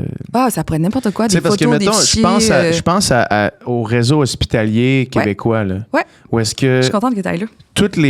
tous les patients ont leur dossier dans une pochette qui est physique à l'hôpital ou au bureau, ou tu en as une autre dossier pochette au bureau de ton médecin de famille, puis là, tu as un autre dossier pochette chez ton dentiste, puis là, tous ces fichiers-là existent physiquement, puis doivent être, quand tu déménages, puis là, tu as un autre hôpital, doivent être faxés ou doivent être envoyés par courriel avec une photo de téléphone quasiment. Je vois toutes les mises en situation que tu me donnes, là. Mais si toutes les... Puis c'est des choses qui sont réelles. Là. On n'est même pas dans une plateforme digitale pas encryptée. Là. Tu sais, on est juste physique. Des dossiers dans des chemises. Là. Ouais. Est-ce que ce serait une application possible, ça, de dire, OK, on relie tout le système au complet? Puis même qu'on pourrait extrapoler ça à tout mettre ensemble. T'as ton Revenu Québec, t'as ton permis de conduire à la SAC, t'as ton dossier médical, tout ça dans le même blockchain qui se partage entre les différents points de service pour avoir ton identité digitale qui se partage. Ouais, ça serait une application possible, ça. 100%. À Vancouver, ils sont vraiment plus avancés que nous. Cette idée d'identité gouvernementale a déjà fait partie de nos projets. Je ne l'ai pas suivi de près, malheureusement. Qui serait sur le blockchain. Qui serait sur la blockchain. Okay. Fait qu'exemple, je sais pas si tu te fais arrêter, ben, tu peux donner accès, exemple, aux policiers à ton permis de conduire. Il y a accès à... C'est ça, il scanne de quoi ou whatever, puis il rentre direct dans ton affaire. Là. Exactement. Tes assurances, tu sais, à place d'avoir, OK, là, assurance, immatriculation, puis permis de conduire, à place de faire, bon, mais ça, c'est là, puis là, sortir avec ton identité, pour tout voir, par exemple. Il voit tout, one shot. Du côté médical, en fait, ils ont développé une application, justement, parce que on le sait pas, mais comme patient, notre dossier médical, en fait, c'est notre priorité, c'est notre propriété. Là, ça nous appartient, ce dossier médical-là.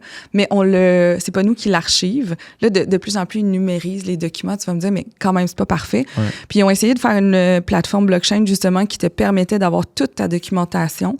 Puis que, exemple, tu vas voir un médecin, mais tu peux lui donner accès à tout, partiellement à ta documentation, parce que c'est comme, tu sais, t'es pas obligé de partager ça avec tout le monde et ainsi de suite. Puis de redonner ce pouvoir-là à l'utilisateur de sa documentation, de ce qui lui appartient. Puis ils l'ont mis en place, puis les gens ne veulent pas l'utiliser. Ils sont comme, j'en veux pas. Je le veux pas, ce pouvoir-là. Je le laisse à l'hôpital, je m'en fous. Moi, si je pouvais avoir un dossier... Médical, ouais, mon aussi, je le prendrais. Pas juste médical, mais peu importe. un dossier de tous mes affaires qui sont liées à pas à ce qui m'appartient, mais à ma condition. Puis, tu sais, toutes ces affaires-là, là, que ce soit mon profil de Revenu Québec, de l'Agence de revenus du Canada, que ce soit mon profil à SAC, que ce soit mon profil hospitalier, que ce soit mon dossier médical, mes diplômes. Si je pouvais tout avoir ça dans genre une interface puis une place qui m'appartient, ça serait ultime parce que le nombre de dédoublements de travail que l'individu a à faire parce qu'on est responsable de toutes ces affaires-là. Là. Moi, mon rêve, là, je t'avoue, là, avec cette identité numérique, là, ça serait pour mes votes. Ouais. Dernièrement, on a dû voter. Puis quand moi, j'ai vu un taux de vote tellement plus élevé si tout le monde avait accès. Il n'y aurait aucune possibilité de fraude électorale non plus. C'est exactement là que je m'en vais. Tu sais, moi, j'ai vu mon petit papier blanc, là, puis là, j'ai fait mon petit crochet, mis ça dans une boîte. Avec un crayon, même pas un stylo. Là. Non, c'est ça, exact. Quelqu'un pourrait genre effacer. Puis là, je me disais... Avec où est-ce qu'on est rendu au niveau technologique, je peux pas croire qu'en 2025, j'ai fait un vote papier. Je peux pas. Tu sais, si on pouvait justement créer cette identité-là numérique, il y a plein de situations qu'on pourrait éviter. En termes de fraude, d'identité et autres, là, c'est incroyable les possibilités. Ouais. Mais en même temps, qui va fournir le système? Qui va le contrôler? Qui va donner accès? On va se retrouver quand même probablement des questions assez similaires qu'en ce moment. Parce que qui va fournir le système? Parce que là, normalement, le blockchain, justement, il est décentralisé, puis c'est un peu monsieur, madame, tout le monde qui le fait runner. Mais là, si dans le cas dans le cas d'une blockchain publique, oui, mais privée, tu sais, comme mon cas de tantôt de Walmart, c'est Walmart qui est propriétaire puis il gère tout. Là. Des farms de... Même pas. Ils en ont même pas besoin. OK. En fait, ils n'ont pas besoin de valider les transactions de la même façon. En fait, il y a plusieurs façons de valider les transactions. Bitcoin a sa façon, Ethereum a une deuxième façon. Puis dans le cas d'une blockchain privée, tu n'as pas besoin du même niveau de validation de transaction. C'est vraiment plus simple. C'est pas aussi énergivore, mettons? Non, vraiment pas. Puis les transactions vont être validées plus rapidement. En tout cas, bref, il y a plein de consensus. Là, puis il y en émerge pas tous les jours, mais comme... Fait que les gouvernements pourraient décider de se créer sa blockchain, mettons, son réseau blockchain, puis là, valider toutes sortes de transactions, comme justement des votes ou autres. Là. Ouais. Moi, ça me ferait triper. Ouais, mais c'est sûr que si à 1,2 milliard pour une application de ça clique, on est à des années-lumière d'être capable d'avoir un gouvernement qui organise un système blockchain d'identité. Ou du moins, il va coûter... ça des trillions. C'est ça va coûter le budget complet de l'État pendant 4 ans. Mais à Vancouver, ils font quand même... Tu sais, quand j'étais là-bas, là, j'ai vu des applications. Exemple, je pense que c'était la Chambre... C'était leur équivalent du barreau, là, leurs avocats. En fait, c'est pour valider que tu es un professionnel. Exemple, là, je pensais à moi qui est une CPA. Je me disais, si on avait une blockchain, puis je pouvais valider mon identité de CPA, puis quand je te rencontre, je peux te montrer quoi que ce soit qui valide qu'effectivement, j'ai fait mes études, je suis une vraie CPA, je suis pas juste je veux pas dire juste, mais je suis un comptable ou un technicien, puis parce qu'il y a quand même des fraudes fiscales, puis plein d'affaires qui se passent avec ça. Je me disais, il y a tellement plein de belles opportunités pour valider justement, des compétences, les diplômes aussi, là. Il y en a qui ont développé ça, des applications blockchain, justement. Tu as ton diplôme sur une blockchain, puis quelqu'un te le demande, tu peux valider que ça vient de Harvard, et non du collège de blablabla, ou rien pantoute. Ouais. Il y en a qui arrivent avec qui se disent médecins, puis on l'a vu, là. C'est arrivé, il n'était pas médecin. Il y a plein de belles applications comme ça, puis il n'y a pas, on n'en parle pas, il n'y a jamais de lumière là-dessus. Bref. Fait que l'utilisation de la technologie avance comme pas assez vite pour le potentiel de la technologie, finalement. Exactement. Puis en même temps, je pense qu'il y en a qui se sont lancés très rapidement sans nécessairement se poser la question, comment ça fonctionne, dans quel contexte c'est intéressant. Dans le cas de Walmart, qu'est-ce qui est intéressant, c'est un écosystème. C'est pas une entreprise. Là. Si tu es toute seule puis tu n'as pas besoin de partager tes données avec qui compte, mais pourquoi tu prendrais une blockchain? Il y a des situations où est-ce que c'est pertinent de le faire. Il y en a qui se sont juste pitchés parce que c'est un buzzword. Comme, en technologie, tu veux toujours être le premier, tu veux innover, tu veux avoir ce edge. Puis il y en a qui l'ont fait puis ça ne servait à rien. Fait que c'est aussi, comme toute technologie depuis toujours, ça fait pas de la bonne publicité, c'est sûr. Oui, exact. Où est-ce que tu vois que ça s'en va? Une adoption plus élevée de la crypto, c'est sûr. Je pense que le Bitcoin, de plus en plus, va prendre la place. On le voit aux États-Unis, là, c'est comme la course quel État va avoir une réserve de Bitcoin. Ouais. Puis je trouve que la critique que je fais, c'est qu'au Canada, à un certain moment, on était quand même bien placé dans le sens qu'on regardait, on suivait. Puis maintenant, il se passe plus rien. Je sais, mettons, je sais pas... Tu regardes au niveau de notre gouvernement, je suis pas sûre qu'ils sont en train de regarder si on pourrait faire une Sûr que réserve. le premier ministre est un banquier là, à première partie. Ouais, Fait que c'est peut-être que lui, CPA, de l'argent qui est pas, qui est pas dans les banques, c'est pas quelque chose qui l'intéresse. Ouais. Mais même les banques maintenant investissent en Bitcoin, la plupart, non? Ouais, mais oui, il y en a même qui en ont miné. Tu sais, tout le monde fait des tests pour voir comment ça se passe. Puis ils commencent à s'y intéresser. Tu sais, au début, ils le voyaient vraiment comme Un compétiteur. un compétiteur ou quelque chose qui pourrait fermer leurs portes. Puis je pense plus que c'est une alternative. Là. Ouais. Fait que est-ce qu'un jour, tout le monde va payer ses transactions en Bitcoin? Je sais pas. Je pense pas, mais je pense que c'est quand même une belle alternative à s'y intéresser. Puis du côté des entreprises privées, tu sais, tantôt quand je vous disais tout ce qui était validation, tu sais, dans l'agroalimentaire, je veux une certification bio. Ben j'ai ma certification bio, puis je peux la mettre sur la blockchain puis valider. Puis ça amène quand même une transparence de beaucoup d'éléments dans le quotidien des entreprises, que ça peut les aider. Moi, je pense de ce côté-là, entreprise, ça va exploser, mais ça va prendre un peu de temps. Qu'est-ce que tu veux dire? Excuse-moi, qu'est-ce que tu veux dire? Mettons, je suis une entreprise, je fais du tofu bio. Ouais. Ça change quoi que j'aille la certification sur la blockchain ou bien sur mon étiquette? Ben, imagine, mettons, l'organisme qui va te donner... Qui donne la certification. Ouais, te la donne sur une blockchain, mais tu n'auras pas pu la manipuler. Fait que à 100%, tu as cette certification-là biologique. Alors qu'on a vu, tu sais, puis ça, c'était du côté des États-Unis. Il y avait un projet, je pense que ça s'appelait Food Trust. C'est, exemple, les mangues qui viennent... Là, je vais dire n'importe quoi, mais mettons, les mangues qui viennent du Brésil, c'est les meilleures au monde, puis tu peux les vendre plus cher. Nous, on pourrait prendre nos fraises. Tu sais, moi, je te dis que je te vends des fraises de l'île d'Orléans, mais finalement, elles viennent de Saint-Eustache. Fait clairement, tu n'aurais pas payé nécessairement le même prix. Mais si l'organisme qui... tu sais, mettons, mes fraises... Les astuces de Saint-Eustache. Non. Je suis désolée, c'est la Tu peux pas première... vendre des fraises de Saint-Eustache puis dire qu'ils viennent de l'île d'Orléans. C'est un C'est moins malade. poétique un peu. Ouais, non, mais là, j'ai pris une ville comme la première qui m'a popé en tête. Mais, tu sais, exemple d'avoir cette certification-là, que les fraises viennent de l'île d'Orléans, puis tu pourrais... Tu sais, il y en a qui ont fait ça avec de la bière, là. Tu sais, je scanne, mettons, mon casseau de fraises, puis ça me confirme que ça a été cueilli telle journée, à telle place, par telle personne. Je sais pas, exemple, c'était-tu un adulte? Tu sais, il y a plein d'affaires que tu peux faire avec ça. Puis d'avoir cette certification-là que tu ne peux pas manipuler, t'amène une certaine confiance. Fait que c'était dans ce sens-là que je le disais.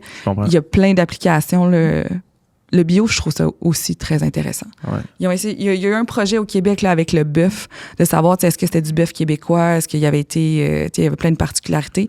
Je sais pas qu'est-ce que le projet a fait, malheureusement, mais ça faisait partie des applications possibles. Ça va émerger, selon moi. Ou du moins, je me croise les doigts. Je pense que c'est mon billet de chercheur en ce moment qui tripe beaucoup trop là. J'aimerais ça que ça continue. Puis, tu sais, dans mes discussions avec les maximalistes là, autour de moi, il y a comme... Ça a l'air d'en avoir beaucoup. Non, il y en a un. Entourage. Il y en a un. Mais il prend beaucoup de place. C'est ça, exact. Puis, selon lui, le Bitcoin a le pouvoir de comme sauver le monde, là, ou pratiquement. Là, puis sortir des pays de la pauvreté, puis genre... puis... Va me dire des histoires de tel gars en Afrique qui a acheté du Bitcoin au début, puis que c'est sa seule manière de justement puis là, cette personne-là est devenue riche aujourd'hui. Puis c'est le genre d'idées-là, de promesses-là que le Bitcoin va comme résoudre des grands problèmes de l'économie mondiale qui ne fonctionnent pas. Est-ce qu'il y a un fond de vérité là-dedans? Parce qu'il y a des pays même, je pense, qui ont comme adopté le Bitcoin comme leur monnaie principale. Tu sais, c'est quoi l'avantage de faire ça versus une autre monnaie? Ben, écoute, là, ça part beaucoup de comment tu perçois puis à quel point tu fais confiance à ce système-là, évidemment. Qu'est-ce qui arrive avec le Bitcoin, c'est qu'il y a une quantité limitée de jetons.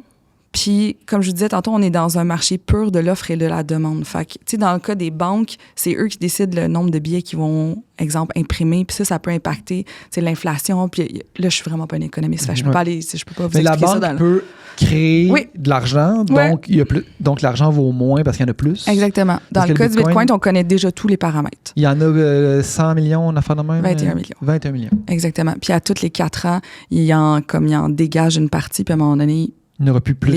Les 21 millions vont être là. Fait que on va pouvoir toujours plus le diviser, mais pas en Ouais. avoir plus. Exactement. Ça peut que la valeur, par exemple, elle augmente. Si on y fait de plus en plus confiance puis il y a de plus en plus d'utilisateurs, ben, la valeur pourra augmenter. T'sais, si tu acceptes de n'acheter un à 150 000 ou à 250 000, ben, c'est parce que tu as confiance puis la valeur va continuer à monter. Ouais. Fait que de ce côté-là, pour tout ce qui est inflation puis de toute cette manipulation-là économique, oui, il y a des bienfaits, mais je pense qu'il n'y a que le temps qui va nous permettre de le valider ou non. Il y a des pays où est-ce qu'ils ont effectivement tenté de l'implanter, puis la raison pour laquelle ils n'ont pas réussi, c'est que tu arrives, exemple, dans une région qu'ils n'ont même pas de compte bancaire. Ouais. Tu sais, tantôt, on a commencé l'épisode, puis tu me dis, je comprends pas c'est quoi. Puis là, tantôt, je vais partir, d'après moi, tu vas être à 50% peut-être, là, mais Déjà je veux beaucoup dire, mieux. puis tu as un compte bancaire. Imagine si tu comprends même pas comment fonctionne un compte bancaire, je t'amène Ouais. une crypto.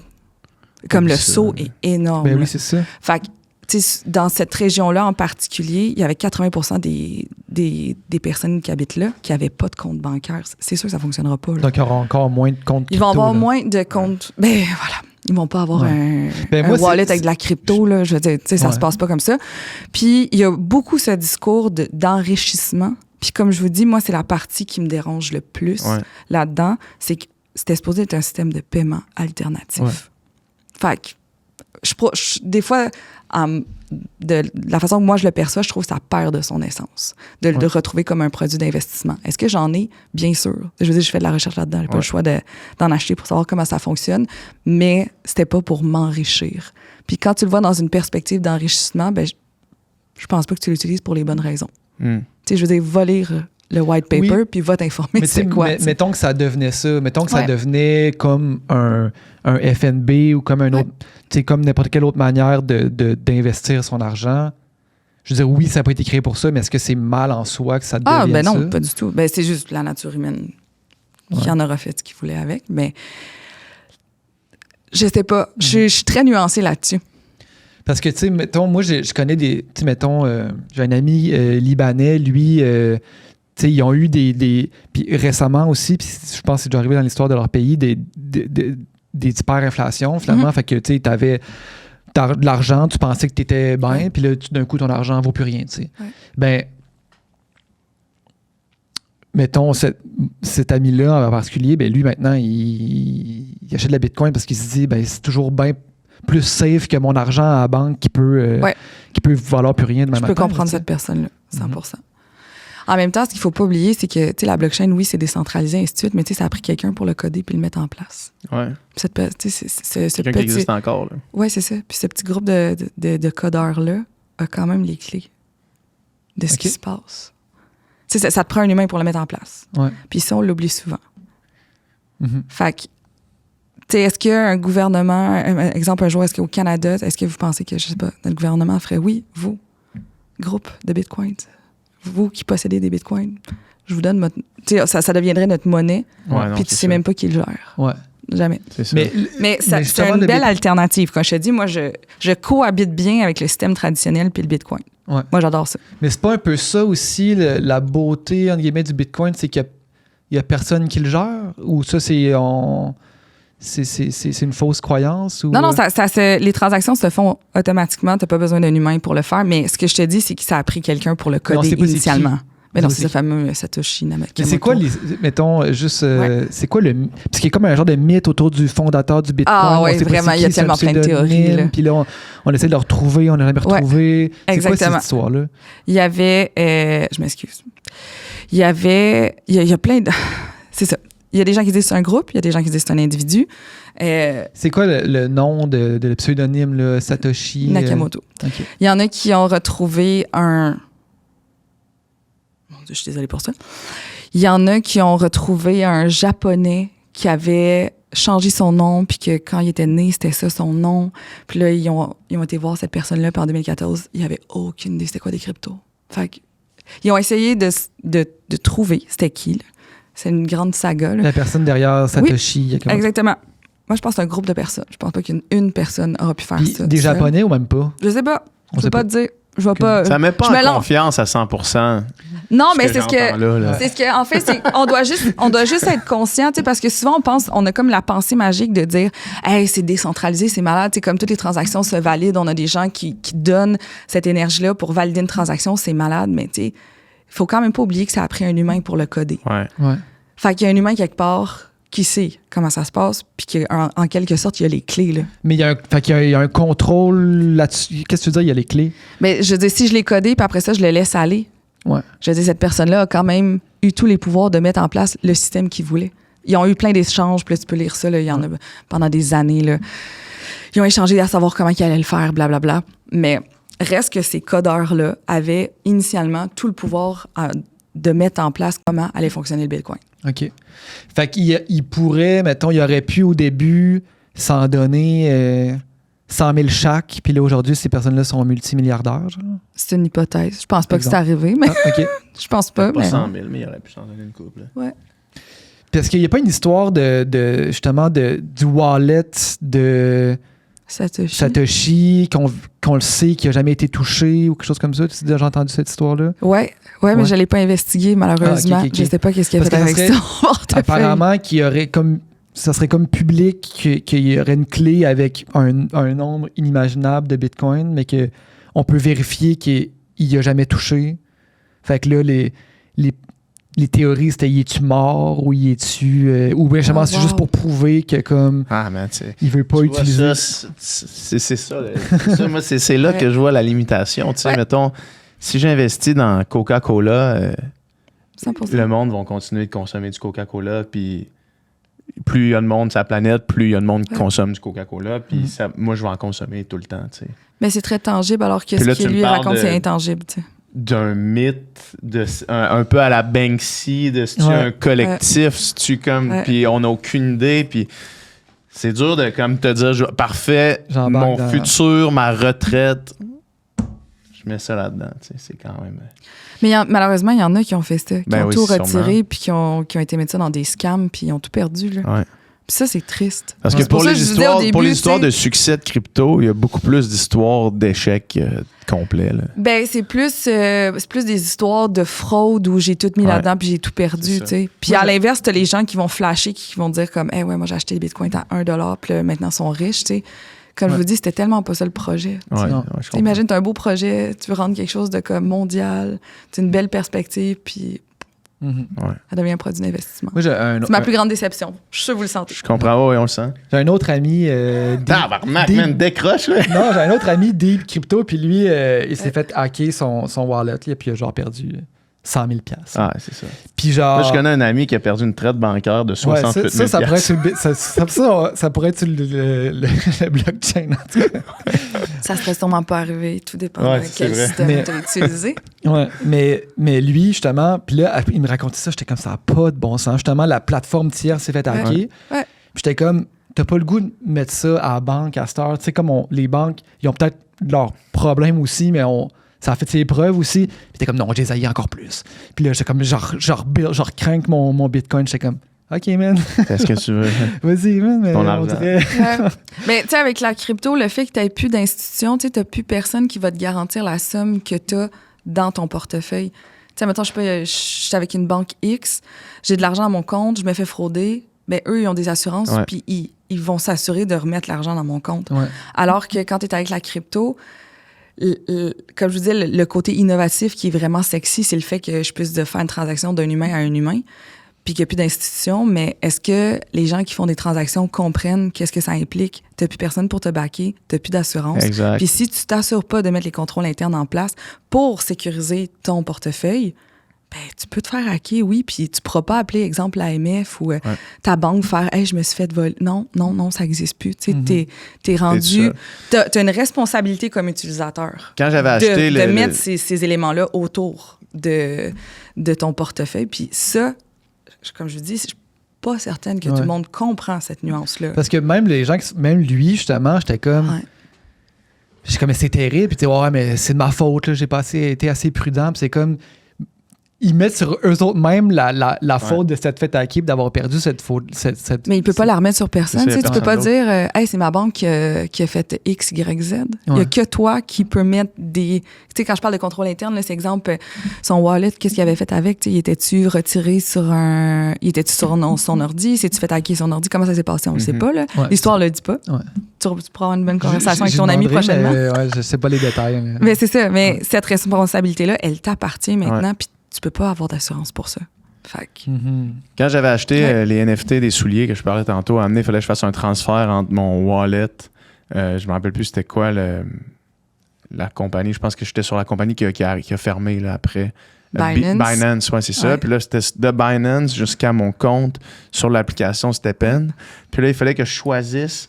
Puis là, je veux pas dire n'importe quoi. Il fallait que je choisisse genre quel blockchain j'allais utiliser dans le fond pour la transaction. Sûrement quel crypto tu allais utiliser pour faire. Pour que ça se rende. Non, c'était Solana, la crypto que j'utilisais. OK. Mais c'était comme ce compte-là, il est sur quelque chose. Ouais. Puis là, il faut que je choisisse la bonne affaire. Mais moi, je connaissais fuck all, là, c'était quoi la transaction que je faisais. Fait que j'ai juste pas choisi la bonne affaire.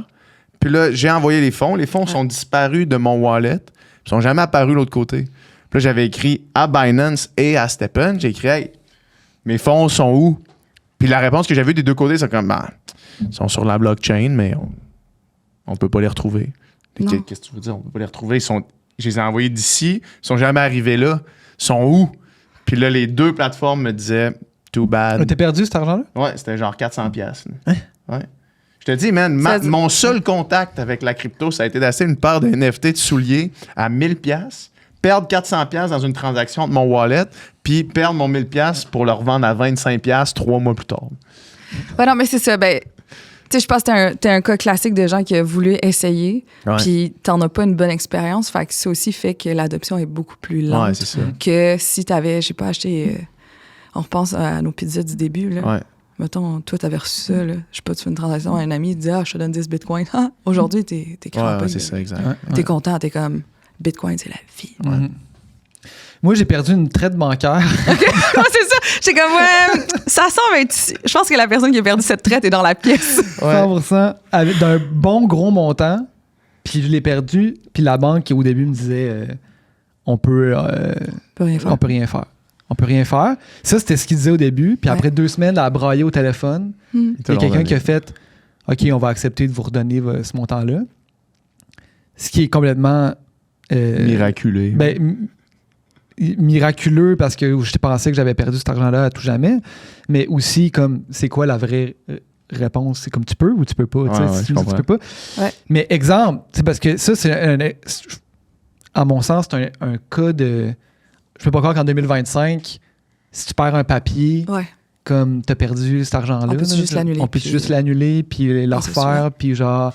Mais là, ils disent « Ah non, ça ne fonctionne pas comme ça, non. » Mais ça pourrait-tu être, par exemple, une application du blockchain de dire, ben là, le papier, il y a un code blockchain dessus, puis il en existe un, puis s'il est perdu...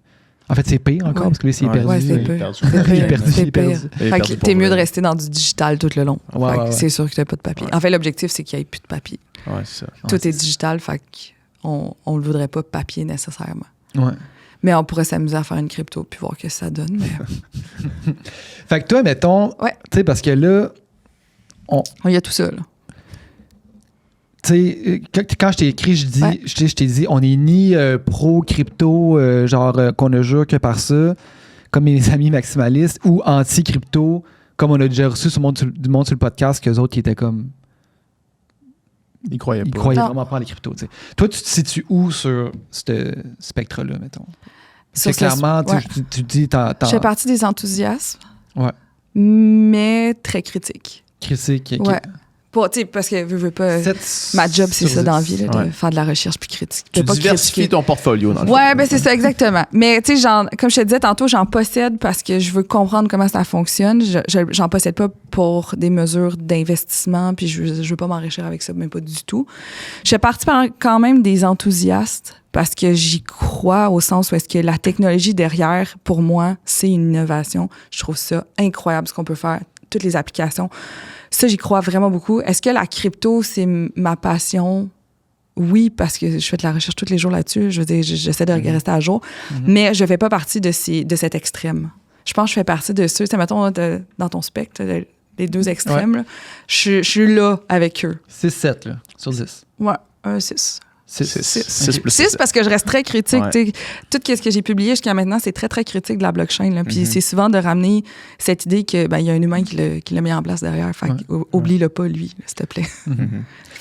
Mais toi, tu penses pas Non, que la crypto va ni crasher, non, ni... Est-ce que tu penses qu'elle a fini d'exploser? non plus.